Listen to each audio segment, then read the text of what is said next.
Well, good morning and welcome to Soho Editors for another live webinar. Today we're going to be looking at color grading inside of Premiere Pro. So if you have delved into Premiere before, you'd be familiar with some of the tools. If you're new to Premiere, then we're going to have a look at some basic tools, some more complex tools, some creative tools. So for any sort of color grading course, we'd want to be talking about things like luma levels and histograms. We want to be talking about color and color theory. Today I've got 45 minutes to show you as many things in Premiere Pro as possible. So we're going to jump straight into Premiere and we're going to look at coloring some shots. So let's get going. I've got a selection of different sequences we're going to be working on today. And I'm going to start off with this first one. We've got some footage here. It's been shot on a Canon C200. It's log footage, so it's ungraded. And what we're going to do is we're going to do some basic correction on this to bring it to life. And we'll do a few tweaks on these clips as well to help their continuity. So I'm going to jump up into my color workspace. If I select the color workspace, it loads up Lumetri panel on the right hand side, and we get 6 different color correction tools. We're going to look through most of these today. We're going to start in basic correction, because what we're going to do on this sequence is we're going to do a kind of base grade. We're going to give it a grade to really help bring it to life, help it replicate what we saw at location. So I'm going to start in the basic correction. We've of course got a series of shots here. I'm going to start on this shot here of the dog looking back, and I'm going to open up the Lumetri scopes. Often if we're working in the color workspace, we'll want to have the scopes to see. The scopes are a way of viewing your luma level, what's bright and what's dark, as well as your color levels. And it's a lot more accurate than your eye or your computer monitor, because your computer monitor may be affected by brightness settings or color changes in it. The scopes are going to be a lot more helpful. So I can see here, my shot here, this is the luma levels of the shot. We read it from left to right. If I play the clip through, you can see it's got slight movement on it, because of course the dog is moving, the camera's moving, but everything looks very flat, and the blacks look very chalky and the whites look very kind of gray. So in our basic correction, what we want to do is we want to bring our black point down. So the black point here is, we want to bring it down close to 0, and a white point, we want to lift it up to 100. So in the basic correction, I could do this by bringing my blacks down. You can see in my luma waveform there, you can see the black areas are dropping down, just getting that to touch maybe just the black point, some of the darker parts of the image, say these parts over here. And I want to bring my whites up. I don't want to bring the whites all the way up to 100, because of course I don't want this, nothing in this shot was actually brilliant white, but I definitely want to bring things down. With these sliders, you see we can go often from values to minus 100 to plus 100. If you go over to the number values, you can bring it down even further if you want to. So I'm just going to bring that down, just so I've got my shadowy areas here just kind of touching black, and my bright areas just getting closer to white. I'm also going to change my shadow areas. So while I've set my black point, I can bring my shadows down, because this is a kind of backlit shot. So I've got this kind of, sun rim over here. So definitely the body of the dog should be a little bit dark. So I drop my shadows down a touch and bring my highlights up. Of course, what I'm really doing is I'm affecting the contrast of the image. And I've got a contrast slider, but dealing with highlights and shadows, whites and blacks, independently gives you more control of what's happening. So I've now added some contrast. I can toggle that basic correction on and off. See, that's definitely expanded my luma waveform out, so I'm getting much more contrast, much nicer looking image. I'm going to leave that there for the time being, but I also want to just bring out some of the color. The gray, the green is looking a little bit kind of grayish, a little bit muted.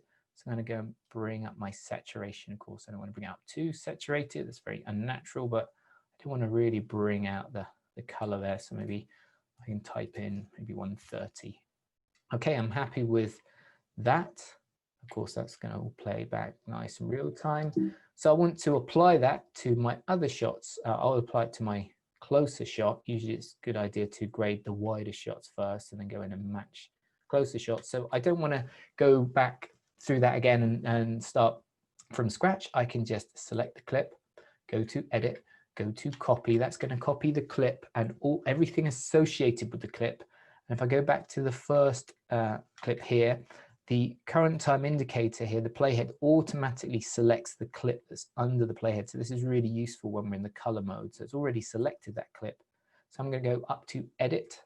I'm going to say paste, not paste clip, because that will copy the clip and paste it here. I want to paste just the attributes of the clip. And in the attributes options, I can choose what attributes do I want to paste. If I had audio effects on here and motion effects, I could paste them. In this case, I just want to paste effects, and I can choose the specific effect, lumetri color. So I'll say, okay, that now pops exactly the same settings onto this clip. Of course, if I wanted to tweak it independently, it's not going to affect the original one, but in this case, it's the same setup, it's a different lens. So I'm happy with that. I'm going to go and go to my next shot. So I've got 4 other shots. Rather than doing these one at a time, I just click, drag, marquee, select these 4 remaining clips up to edit, down to paste attributes. And again, it remembers the last options I chose. So I'll say yes. Okay. And now I've pasted the same settings. Now, of course, this is a slightly different location, so the results are slightly different. And if I have a look at my Luma scope, I can see, oh, look at my black point. It's crushing the blacks down there. This information here in this hedge is just being flattened down. So I want to bring my black level up. I just don't want it crushing down. Maybe just some of the parts of the background there will be getting black, but not as much as it was before. So something like that looks a bit better. I can use my up and down arrow keys to jump along the clips on my timeline. So I can see those 2, that's kind of looking better. That's not bad. Maybe I want to bring out a little bit more saturation on this one, get a bit more greens and orange and red. So I'll just lift my saturation up a touch here. Okay, and that's looking good. I think my highlights are a good level. Don't want to go any hotter there. So that's that shot done. This shot of berries looks like it's a close-up of this hedge here, and this shot here actually looks a little bit overexposed. It's overall too bright, so I can just take the exposure and play with that as if I'm changing the exposure in the camera. I'll bring that down a little bit. That's brought the overall exposure down. And I think in addition to that, I might just bring my shadows down a little bit more. But my highlights are sitting probably lower than they were in the previous shot. So I'm going to want to just bring the highlights up. And maybe a touch too much. That's now looking like a much more comfortable cut between the 2 shots. And then I can jump over to my next shot. So up and down arrow keys, jumping me up and down the timeline over here. This shot here also a little bit overexposed. Look how bright it is. Obviously, we've got a lot of sky in there. So I'll bring the overall exposure down. I've not got anything black in this particular shot. I'd imagine some of these trees or this kind of flask here would be black. So I'll go bring my shadows down a little bit more. My blacks down just a touch more, just to get me a little bit closer, and I can check, from the previous shot, that's looking good. Maybe a touch more saturation on this one.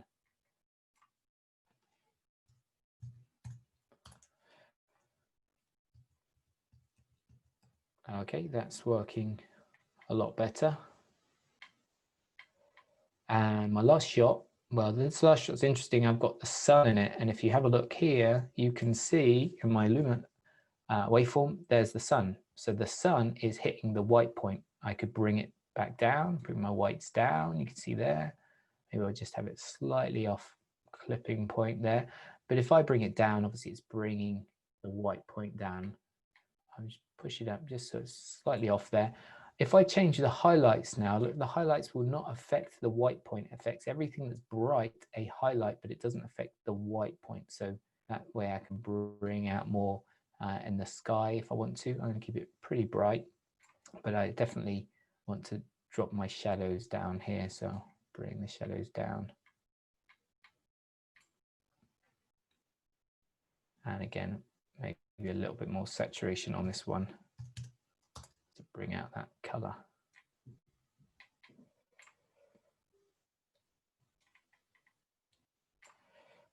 Okay, so there I've now added a base grade to everything. That's brought it a lot more to life. Of course, I can see a before and after on each of these shots, and I've brought it to a much kind of happier place and helped the general consistency of one shot to the next. So that's our first sequence.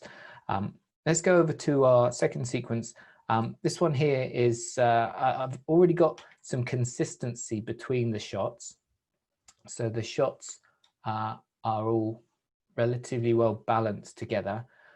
For this, I want to add an overall look to the whole sequence. And rather than adding it to each individual clip, and then if I decide to make a change, I've got to take it off all the clips and then change all the clips, I am going to make an adjustment layer. And I can create that by going over to my project panel, going down to my new item button. And down here, I've got a variety of different things I can create.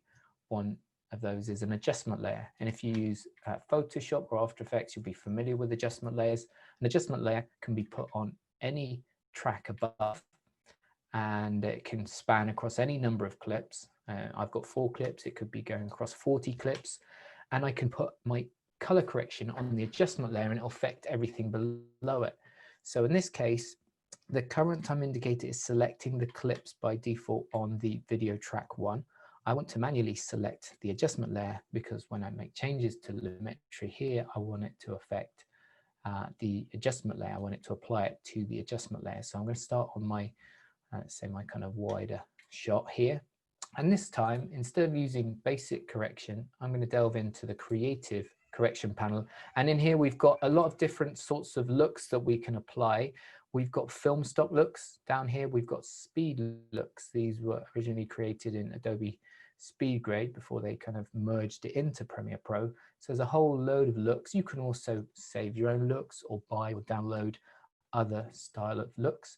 Let's just grab this first one here. I'm going to grab this cine space look, give it a kind of cine look. It's very extreme. It's a kind of nice, it's kind of warmed it up, but it's very extreme. So I have an intensity slider. I can make it more intense. Oh, it's looking a bit kind of David Fincher there. I can make it less intense. I can obviously bring it completely off. I'll bring it to something like about 70. That's looking good, but if I pop into my Lumiscope so I can see, yeah, I've taken my blacks down too low. Now I could go over to basic correction and say, oh yeah, maybe I'll lift up the shadows a little bit and lift up the blacks a bit. But actually, what's quite effective with the creative panel is you have this faded film control, and I can bring that up and that just fades the blacks into this kind of chalky gray look, which helps give it this slightly retro dated look. So I'm going to have a little bit of that lifted up. I've also got controls like sharpness. I can remove that. That's effectively going to blur the image. I can increase that, which is going to bring out clarity of detail in the image.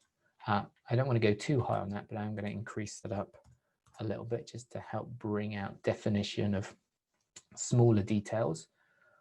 Next up, I've got vibrancy and saturation. Well, saturation is going to increase the overall color values of everything in the image or reduce it, whereas vibrancy is going to introduce more color, but it eases off on the skin tone. So for example, if I bring vibrancy down to -100, you can see the skin tones as well as other kind of reddy, peachy colors remain. And you may just be seeing this, you still see these kind of colors here, everything else gets muted. So with vibrancy increased, it's useful when you've got people in shot because you can punch up the vibrancy, bring out colors in the shot without affecting skin tones, without making skin tones go really kind of pinky and peachy. So sometimes a bit of a mix of both can work well in bringing out more color without affecting skin tones too much. Of course, we've got additional color tints we can add in there. I can still play with my intensity slider before and after. One other thing I'll add to this is at the bottom we have vignette. Because I'm going for this kind of cine look, if I go down to vignette, I can add a vignette by dragging this down to a minus amount. You can see it's just going to vignette off the sides. Of course, I've got controls for that vignette, the size of it, the roundness of it, how feathered, how subtle it is. Incoming was very sharp, very feathered. That's the vignette. Each of these individual controls can be toggled on and off. And if I press the effects button here, that's going to toggle them all on and off. So I can see I've definitely added quite a strong look to that. Now I don't have to do it on all the clips because I've applied it to the adjustment layer. So as long as that adjustment layer is running, it's now applied to all of these clips. But here it's going to end. So you'll see boop, it switches off. So you can see it's only going to last the duration of the clip itself. So this could be useful if you're color grading a scene, or you've got a series of scenes and you want one scene to look very kind of cold and blue, and you can add a adjustment layer. So you've already corrected your images and brought them together so they help the continuity of the edit. You can go in then and add a look to a scene. You want something to have a very kind of warm summery feel, and then other scenes to have very cold desaturated bluish look. Then you can go in, use the adjustment layer on top. Of course, it is on different tracks, so you can toggle it on and off, and you can even kind of fade through as well. If you want it to blend from, say, black and white to color, you can do that on the adjustment layer. So that's working with adjustment layers to use more creative options to stylize your edit. Let's go on to our third sequence. We're just going to have a look at working with faces. This is an important part of color correction, working with skin tones. And I can see by eye that this image looks a little bit pale and it looks a little bit blue. But when you're working on shots for a while, your eyes and your mind tend to adjust. And although initially this looks quite blue, if you're working on this without having a grade to it, it will soon start to feel quite natural. But if I go over to my scopes, I'm just going to change my scope for a moment from the Luma waveform to the vector scope. I'll turn off the Luma waveform so I can see the vector scope shows me the color breakdown of the image, and I can see this image is inclining towards the blues. There, that's the blue. I actually want it, because it's primarily skin tones, I actually want it to move towards the skin tones, which is along this kind of line, this kind of peachy line between red and yellow. So I could go into my basic correction and start playing with the temperature and tint sliders, try and work that out. You can see that's having a direct effect here on the vector scope there. But I've got my white balance selector. Let me just reset these by double clicking on them. The white balance selector there, I can select something that's white. Now, sometimes in a shot, you may be lucky to have like a clapperboard. If it's a drama production or film, then you may have some white on that. In this case, sometimes you might find some white in the reflections of an eye. So I can see a light or the sky. So I'm going to use my white balance selector. I'm just going to go in there and pick on some white. And straight away, I can see over here, that's now added a lot more warmth to the temperature. That's obviously the opposite of blue. It's done a little bit of magenta. It's taken out a touch of green and added a bit of magenta. And if I have a look over here, now my vector scope shows me good old skin tone color. So that's looking good. So I've dealt with the color imbalance before, after. I will jump back briefly over to my Luma waveform. And if I've got two screens and I have a lot more space to see two of these at once, I don't for the purpose of this demo, so I'm going to just turn off the vector scope, and once again I can go and deal with my blacks, bring them down, and my whites, bring them up. Now with skin tones, I want the skin to actually sit around about 70. I don't want to bring it up as high as 90 or 100. That's going to really kind of blow out the skin like there. You see that's overexposed. So this is a kind of decent level. Of course, if I change the highlights or the whites, I lift that up a bit, you can see it's going to slightly affect the shadows. So I might go back and forth a little bit on this until I get something that's looking much more natural. Of course, if I wanted this to feel more like bright daylight, I could go above. If I wanted it to feel more kind of moody and kind of evening time, I can bring it below, but I just want to balance it out to get it to a more neutral place, and that's looking good around about there. So that's why that one's done. And then I've got this shot here, which is a slightly different issue. The skin, we've got a couple of issues with the skin. There's a bit of a greenish look to it. And also I'm really seeing a lot of blemishes on the skin. And we're gonna have a look at how we can not just correct the image, but actually enhance it on this one.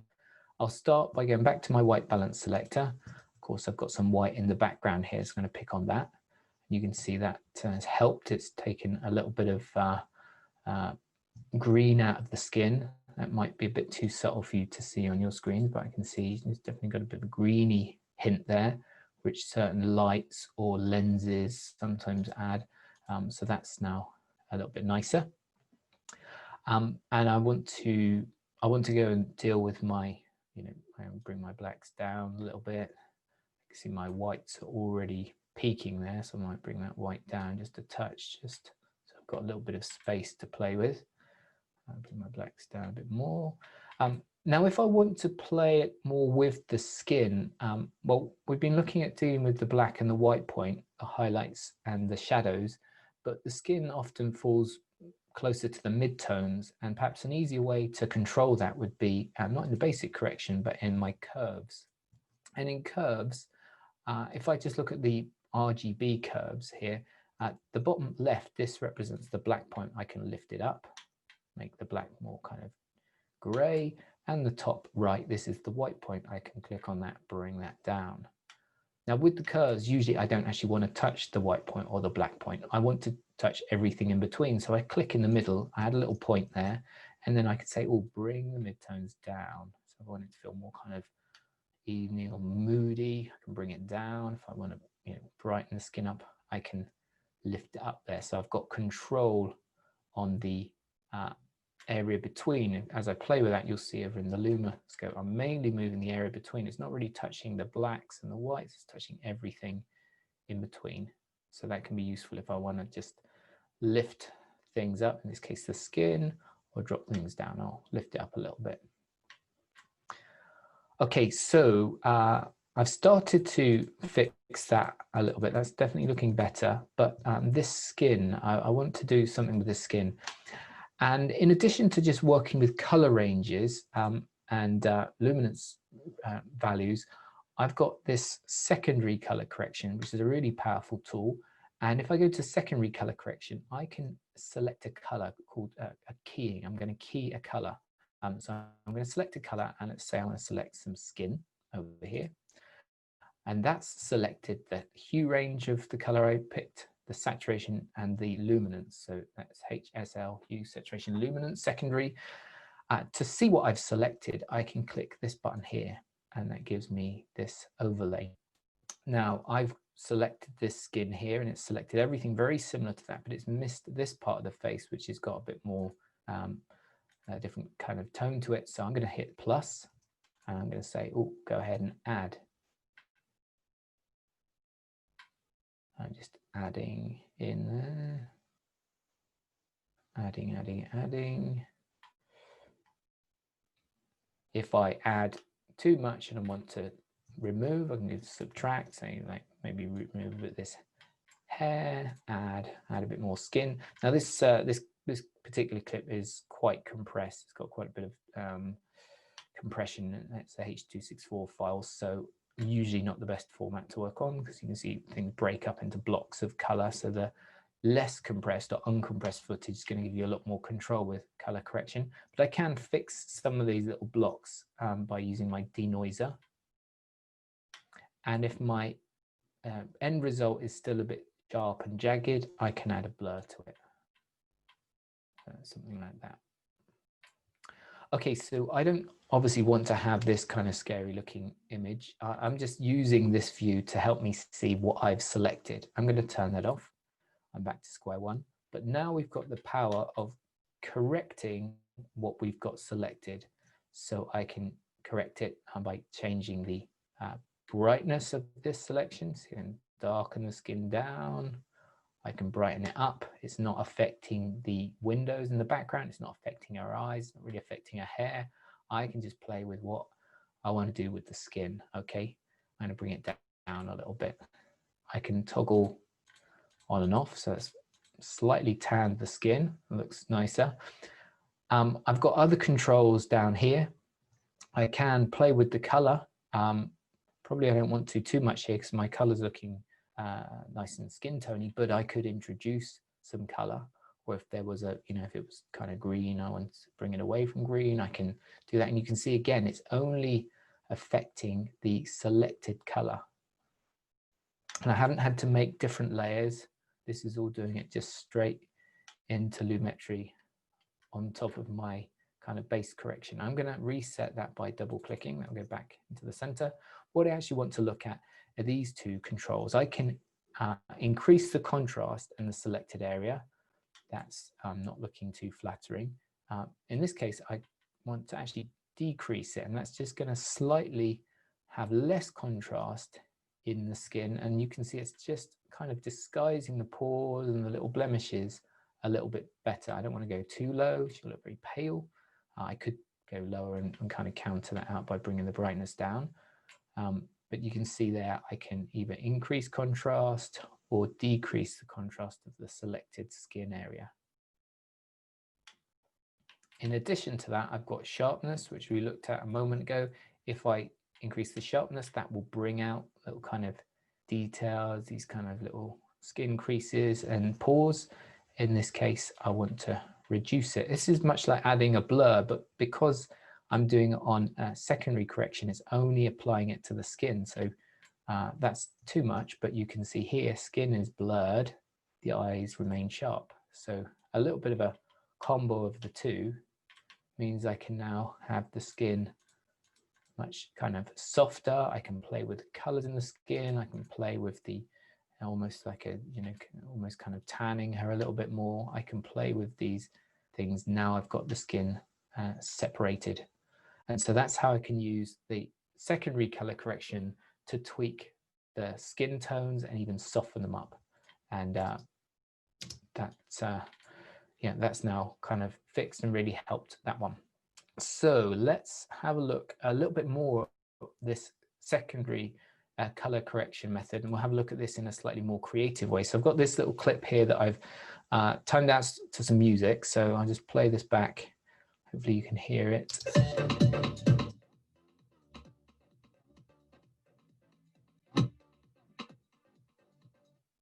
Okay, so we've got a guy wearing a VR headset. He's wearing a bright kind of bluish shirt. I'm going to change that color. I'm going to use my hue, saturation, luminance secondary, and I'm going to pick the blue. I'm not going to pick the brightest part or the darkest part. I'm going to pick somewhere in between, like here. And then I'm going to say, oh yeah, also add to that the bright areas and add to that the dark areas. And if I click and drag, it will paint a selection. And if I go and press my overlay view, I can see it there. I'm just going to pop this into, say, 200%, and then just see it a little bit clearer. So I'm going to go and say, add, please add this here, add that. Oops, I've gone too far there. I've actually moved my mouse and I've included some skin. So I can say minus the skin. I don't want any of that skin included. I've got a little bit of shadowy area down here that I want included. Again, this footage is somewhat compressed, so you can see getting some compression blocks in there. The less compressed, the better results. Okay, let me just go fit that to screen. I don't want to use any of the skin tones, any of that. Okay, so I'm just nearly done. There we go. Now, once again, because it's a little bit compressed, I can go over. Oops, I keep clicking that bit. all the orange. I'll go denoise it a touch, blur it a tad. And now if I can view this on different backgrounds. That's the gray background. I can view it on black. I can view it on black and white. I can view it on black, for example.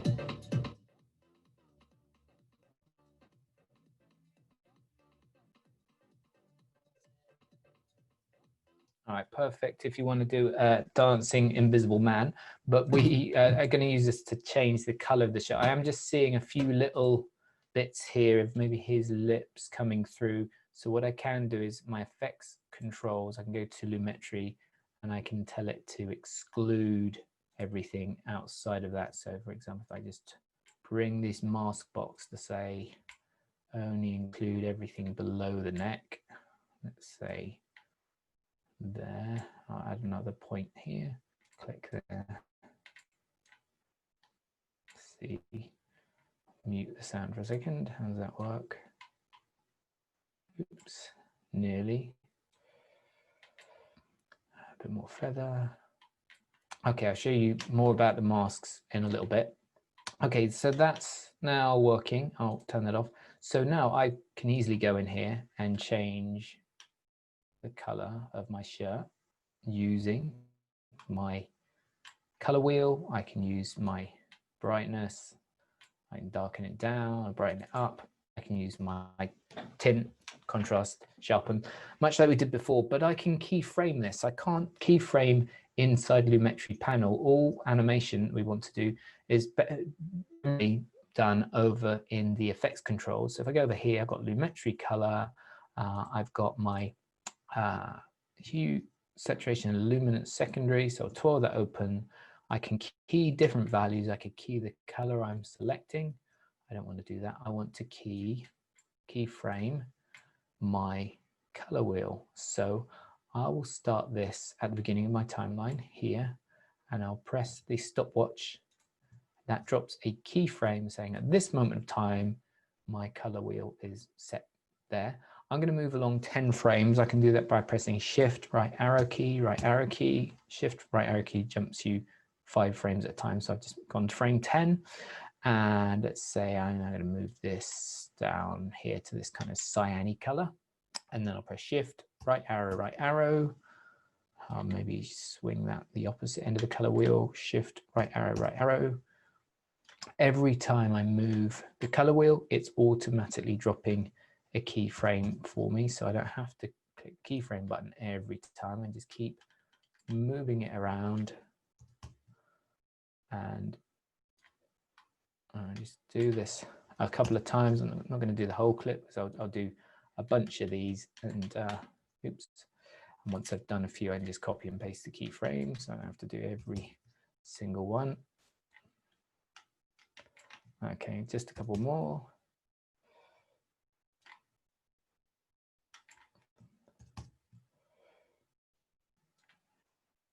Okay, that's probably enough. So I can select all these keyframes, drag across.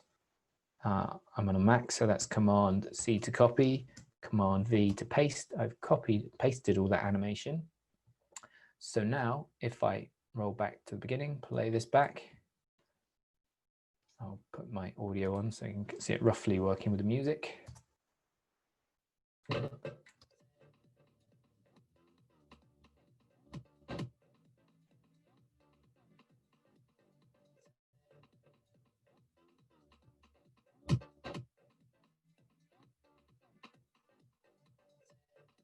Okay, so that's a creative way of using the Lumetri secondary color correction, where we can actually animate these values and change them over time. You could use it much more subtly to having something gradually changing. I've just used it very extreme so you can see, but that's working with the secondary color correction. Let's jump into our 5th sequence now. I've got this sequence here of woman sitting down with a dog and she's having breakfast tea. What we want to do is we want to change the kind of time of day and then really stylize this using colors. So we're going to get a bit more creative with this one. So over to I'm going to use my color wheels this time. My color wheels offers me 3 color wheels of shadows, midtones, and highlights. I can change the color by moving the wheel. I can change the brightness and darkness of each range using the value on the left-hand side. So I'm just going to bring my shadows down and bring my midtones down. Maybe I've got a bit too dark on the shadows. Even bring my highlights down. I just want to darken the whole thing. I want to make it feel more like the end part of the day. At the moment, it feels like morning. It's all bright and light. I'm getting more kind of late afternoon here. To get a bit more evening, I might even introduce a little bit of blue. I'm going to do that subtly because I'm going to add a bit more in a second. So there you go. I've just generally brought everything down. If I toggle that on and off, you see significant kind of change. In fact, I think I've lost a bit too much detail in the hair. So I can go back to my basic correction, maybe just lift up that shadowy detail a little bit.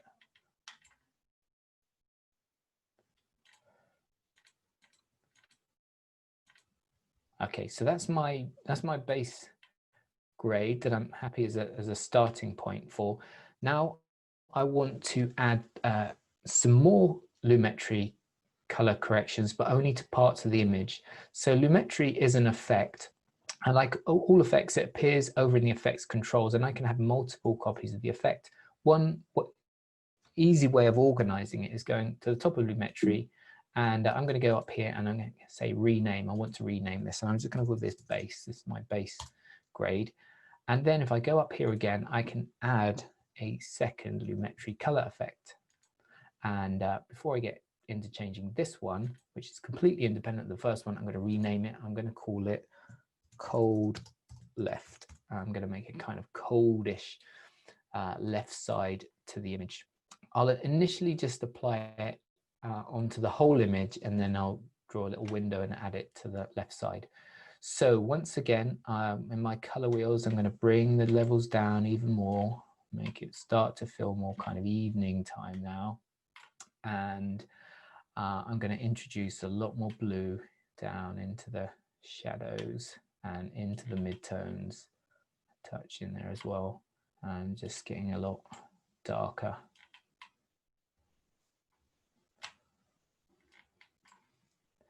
Okay, now that's obviously making the whole thing feel really quite late in the day. But I only want that to be as if there's a big window here and the moonlight's seeping in. So I'm going to go back to my effects controls, my Lumetri color. If I grab, for example, the 4-point polygon mask, if I click on that, it's going to give me a 4-point mask. I can move those points over here and over here. I move these points up here. I might just kind of do a line down this cabinet here. It's a very sudden line, so I can go and feather that. I can increase that feather so it's gradually falling off, and I can go and even just select it, say, oh, I want it to be more or less influencing the left side of the image. That's looking quite good. Might just bring it down a little bit. So now I've got this cold left, which is just introducing this kind of colder, more kind of nocturnal coloring on the left side. And now I want to do a similar thing on the right side, but I'm going to go warm. So I'm going to have this kind of big contrast from a very cold left side of the image to a warm right side. So I'll go back over here. I'll add another Lumetri color effect. I'll rename it to warm right. You can see now if I just collapse these other ones down, Lumetri ×3, it's in brackets, that's where it's renamed it. So I can see they're all Lumetri effects. This is now going to be my warmer right side. This one, I'm also going to drop down, probably not the shadows so much, but maybe the midtones a touch, because I still don't want it too bright, but I'm definitely going to introduce some warm color into the midtones. That's going to be kind of orangey. And look how that's kind of warming up a lot, getting really warm, maybe a touch in the highlights. a very kind of warm feel. Now you'll see initially this is on the whole image, so it's kind of almost somewhat neutralizing the blue, not completely, but it's knocking out a lot of the blue. Of course, yellow, orange, opposite of blue. So I've gone the other end of the color wheel, so it's removed some of that coldness there. It's still looking quite good, but I want just this to be more so on the right side of the image. So once I'm happy with those values, I'll just push them a bit more. I'll just go a bit extreme so it's really clearer for you to see. Then I'll go back over here. I'm going to use my 4-point corner mask and drag the corners way out of shot. Of course, if I want to see where they're going, I can zoom out much more to see exactly where I'm positioning those. But I think generally I want to keep that set to fit. So I've got a nice big picture. And again, feather that. And I think I'll have that creep in a little bit more.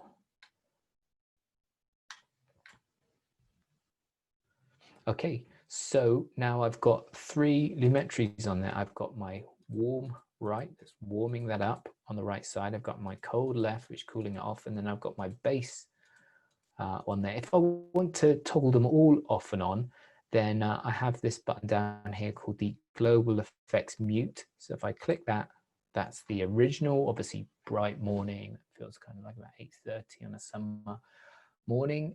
Now we've gone much later in the day. We've got a more kind of color in there. And of course, I can go in and tweak any of these additionally just by selecting, I want to go back to the base and make the base maybe a bit darker.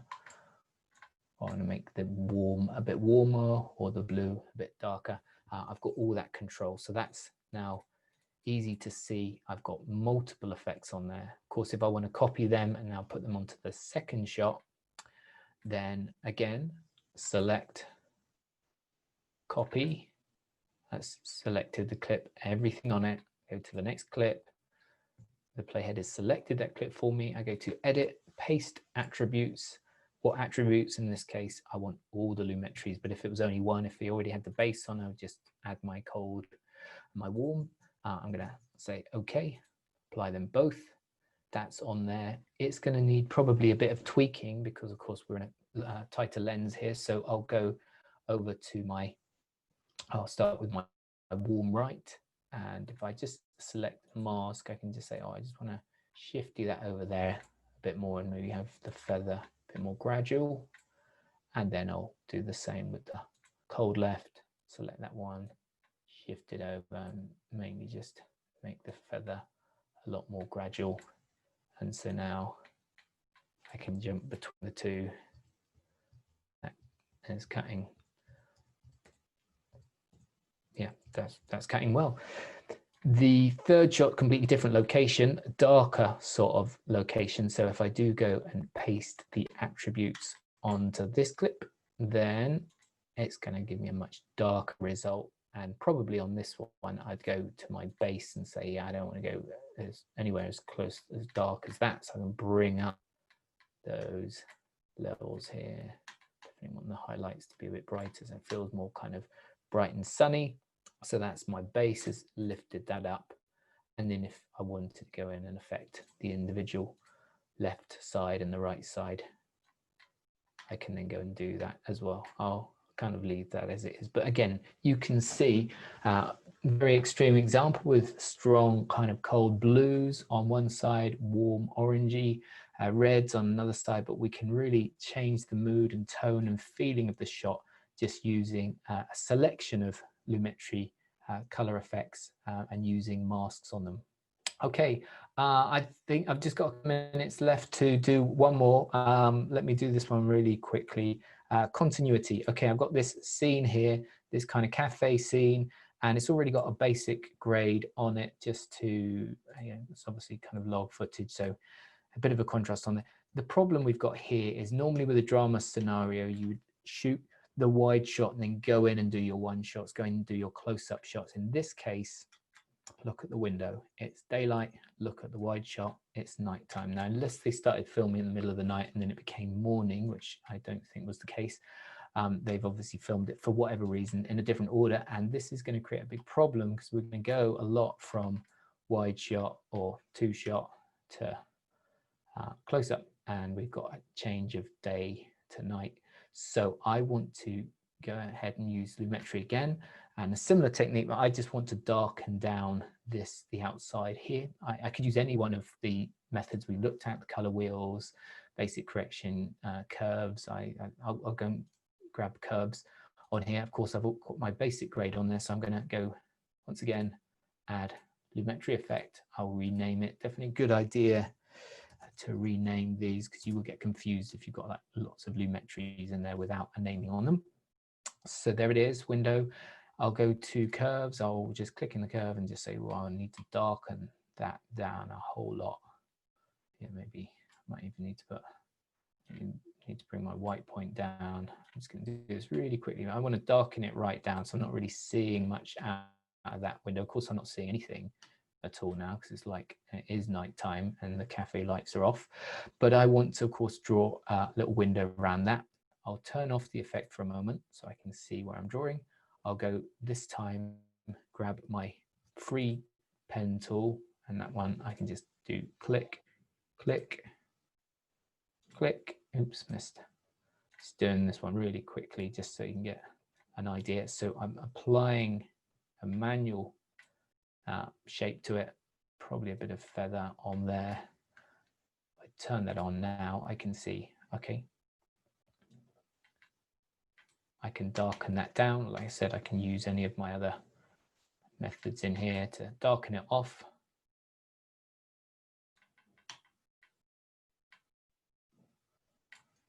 And let's have a look at that without the mask. If I click anywhere else, I won't see that mask. Okay, that's kind of close enough. Maybe it needs a bit of tweaking at the bottom. I'm going to add another point there and bring it down. And so now that's going to definitely help with my cut. And in this case, I'm just going to select over in the effects controls. If I select Lumetri color, the window, copy that, then I can go over here, paste over here, paste over here. Luckily the shot's not moving, so I don't have to move those mask points, but if it was, I would just adjust them. So now I've gone from day to night just by fixing that on the window. Okay, that's all out of time. Hopefully that's given you a good idea of some of the things that are possible inside of Premiere Pro using the Lumetri color correction tools. There is a lot more. In fact, we haven't had a chance to look at master layers or have a look at making your own LUTs and saving presets. We haven't looked at tracking mask shapes, but you can see there's a lot that we can do inside of Premiere Pro's Lumetri color. Of course, it's all graphics card accelerated, so it all pretty much runs real time. It's fast. Of course, if you want to learn how to actually use these tools, then do come sit our new Premiere Pro color grading course and learn how to get the most out of these tools and to really bring your edits to life. So thank you very much everyone for tuning in. Hopefully there's some nuggets and hopefully that's perhaps inspired you to get into color correction or color working inside of Premiere Pro. Thank you very much for your time.